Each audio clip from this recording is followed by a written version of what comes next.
Hello students.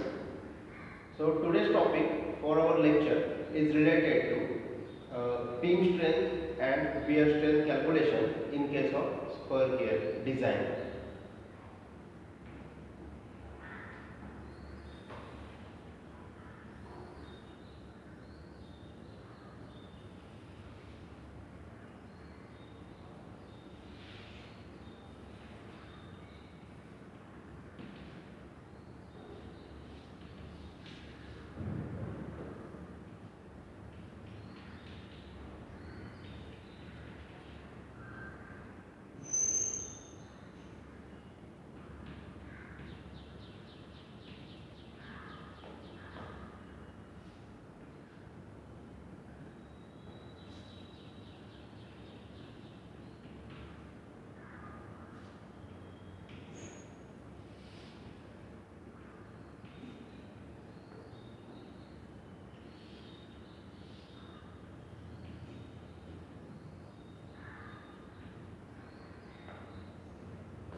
So this is beam strength equation.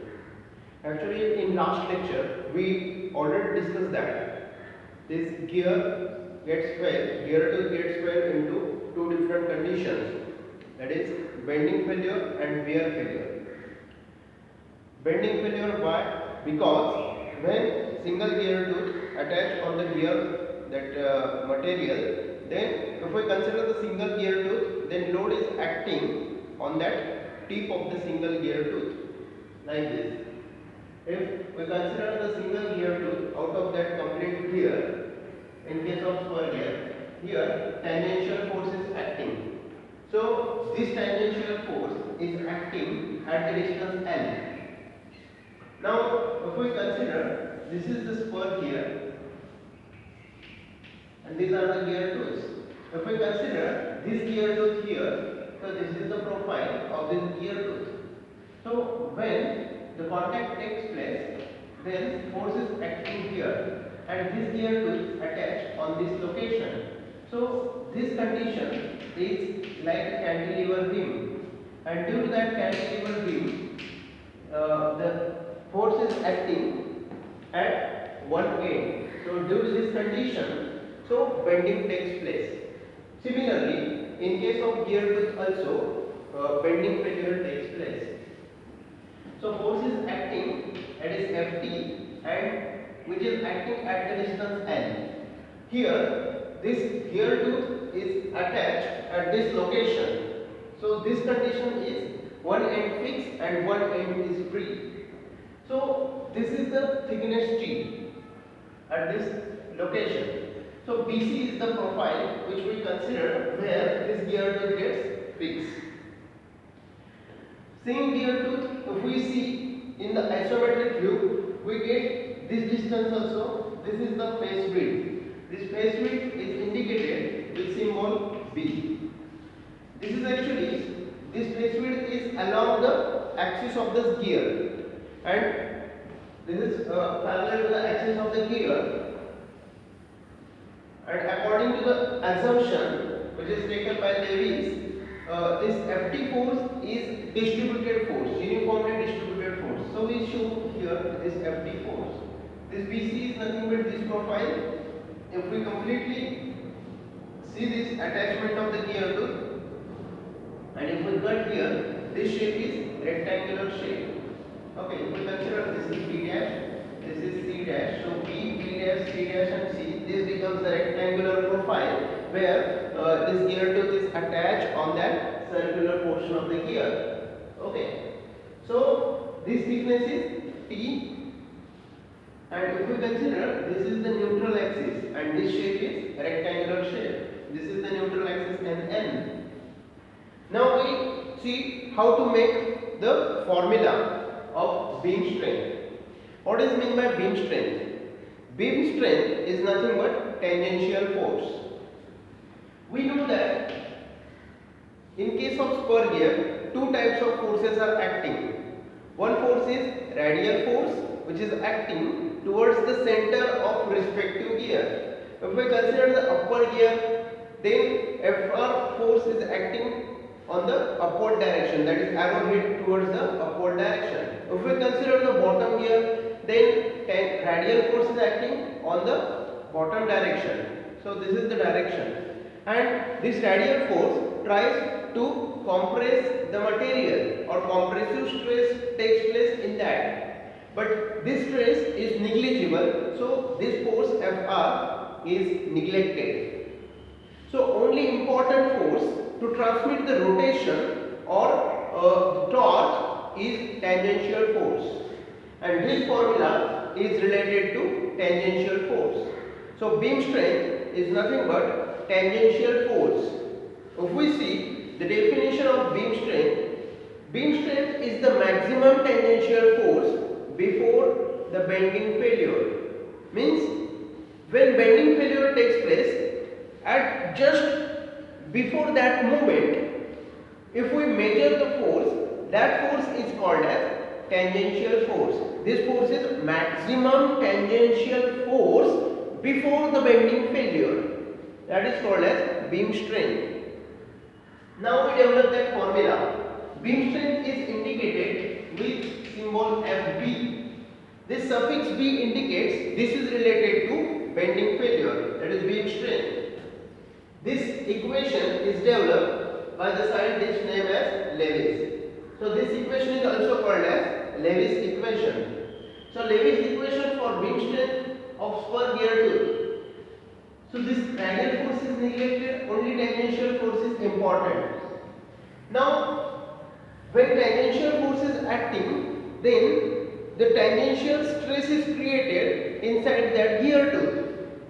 If this tangential force is acting, then maximum stress is created at this profile. Okay, or maximum bending moment takes place at this place, at profile BC. If we see the formula for calculating this tangential stress, so sigma T is equal to bending moment into y divided by I, where m is the bending moment, I is the distance between this neutral axis will be considered, and this is the thickness. Then at the middle, the distance y becomes T upon 2. This m, that is maximum bending moment, if tangential force is acting here at the distance L. So for moment m, we take Ft into L distance. So this is moment m. We already tell about y, that is T upon 2. And for this I, as this profile is rectangular in shape, so for this rectangular shape, if we find out the moment of inertia, so moment of inertia becomes 1 upon 12 into this distance b into T upon q, T cube. If we solve this equation, okay, then sigma T is equal to Ft into 6 into L upon B into T square. You get this equation. So we want the equation in terms of tangential force. So we make this tangential force on one side and all the remaining terms on the another side. So Ft is equal to this sigma T as it is, this B into T square, that is on the denominator, that comes on the numerator. So B into T square divided by this 6L on the numerator. So on the other side of this equal to this 6L becomes on the denominator. So the equation becomes Ft is equal to sigma T into B into T square upon 6 into L.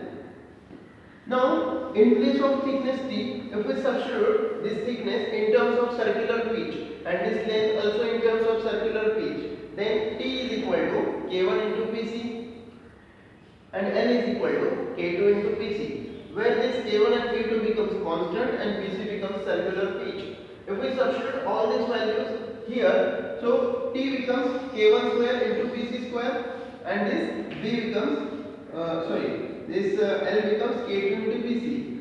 If we solve this, we get this equation. Ft is equal to sigma T into B into, in place of T square, we substitute this K1 and Pc. So we get the equation in that is Pc format. So Pc into bracket K1 square upon 6 into K2. Now in place of K1 square upon 6 into K2, we substitute this Y symbol. So Ft is equal to sigma T into B into Pc into Y, where this Y is called as Lewis form factor based on circular pitch. This Y is small letter. Okay. So Y is equal to K1 square upon 6 into K2. So in this equation, if we substitute the Y, so this equation becomes sigma T into B into, in place of Pc, if we substitute the formula, Pc is equal to m into pi. So m into pi into, in place of this bracket, so this is the y. And also pi into this small letter y is nothing but capital Y. If we consider in place of pi into y, that capital Y. So Ft is equal to sigma T into B into m into y, where this y is called as Lewis form factor. So Ft is equal to sigma T into B into m into capital letter Y. Okay, if we consider the critical situation when the bending takes place, at that time the stress becomes maximum and that stress becomes maximum, that is bending stress. So for that purpose, in place of Ft, if we substitute Fb, that is tangential force before the failure of bending, maximum tangential force. So in place of Ft we substitute Fb, that is critical situation. and in place of sigma t we substitute sigma b. So Fb is equal to sigma b into b into m into y. This is beam strength equation. This equation is called as beam strength equation.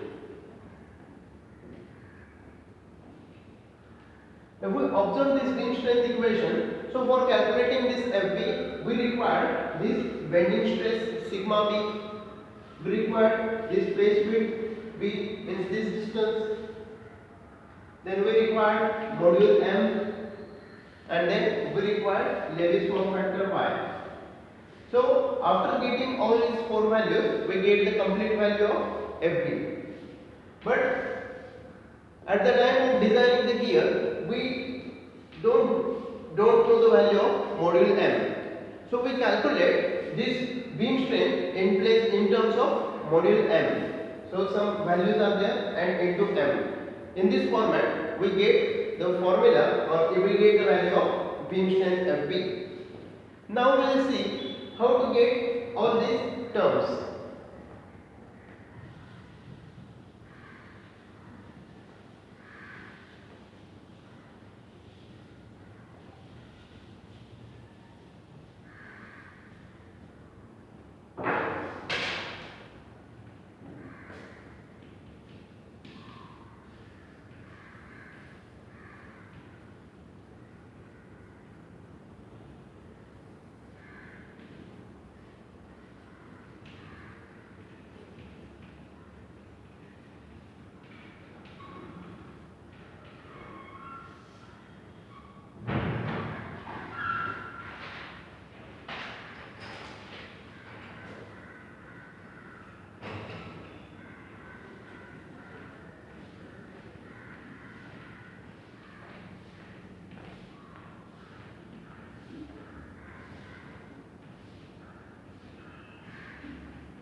Now we see these terms one by one. So in this beam strength equation, our equation is Fb is equal to sigma b into m into y. this capital Y later, that is called as Lewis form factor, which is calculated by using this table or which we get by using this empirical equation. What is meant by empirical equation? Empirical equation is find out or make by the actual experience or practical experience or by the experimentation we are getting some equations, okay, or we make some equations. That equations are called as empirical equations. So these empirical equations we are getting for this tooth system. We already discussed about tooth system. If we consider 20 degree full depth involute system, then this is the formula. If we consider 20 degree stub involute, then this is the formula. If we consider 14.5 degree full depth involute, then this is the third formula. Or if the table is given, then we get the y value. For example, number of teeth. If we consider number of teeth becomes 10, and if the system is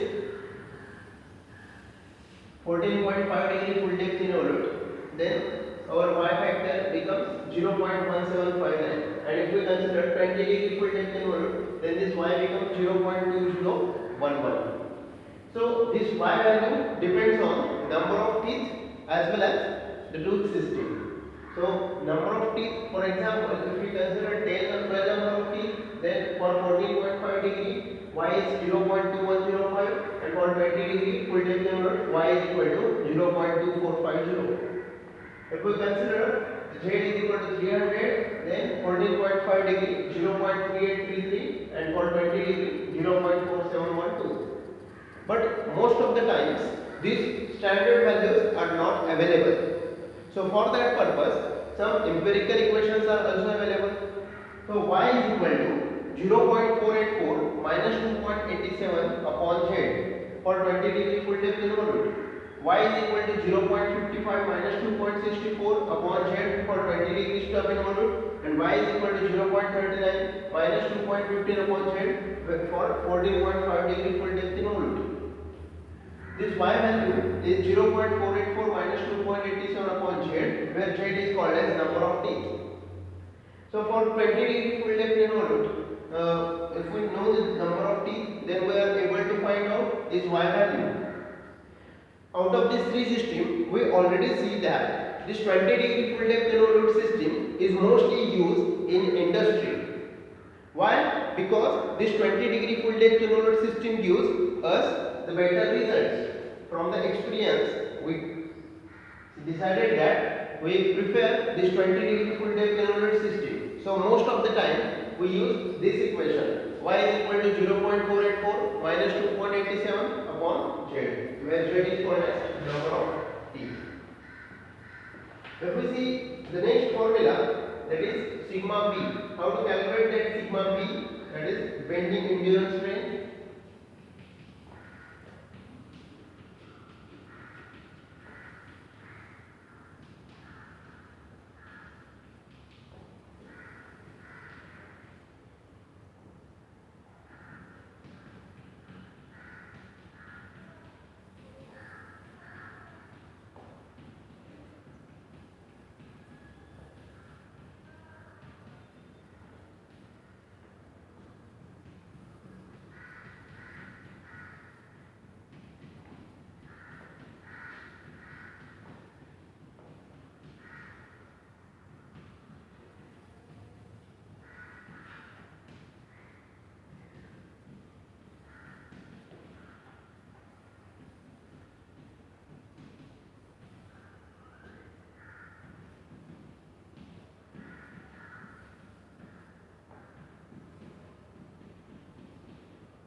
Next is how to find out the sigma p or bending endurance strength. The sigma p is Ka into Kb into Kc into Kd into Ke into Kg into Se dash, where Se dash is endurance limit, which is in Newton per mm square.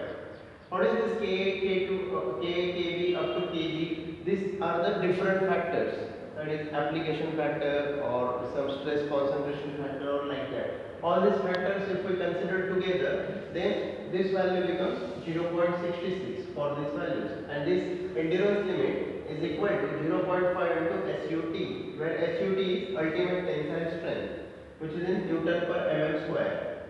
So for gears, these all factors are 0.66. If we substitute in this equation, sigma b is equal to 0.66 in place of these factors into 0.5 into SUT.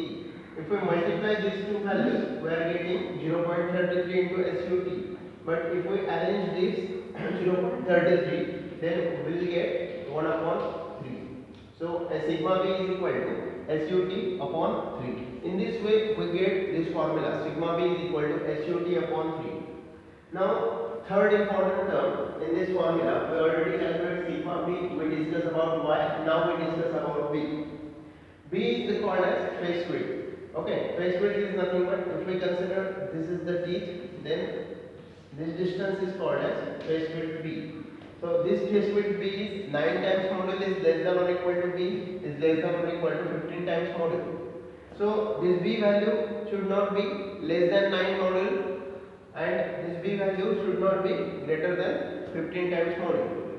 Okay, so if we consider this is less than 9 times module, then it will fail. Okay, this becomes big and it gets fail.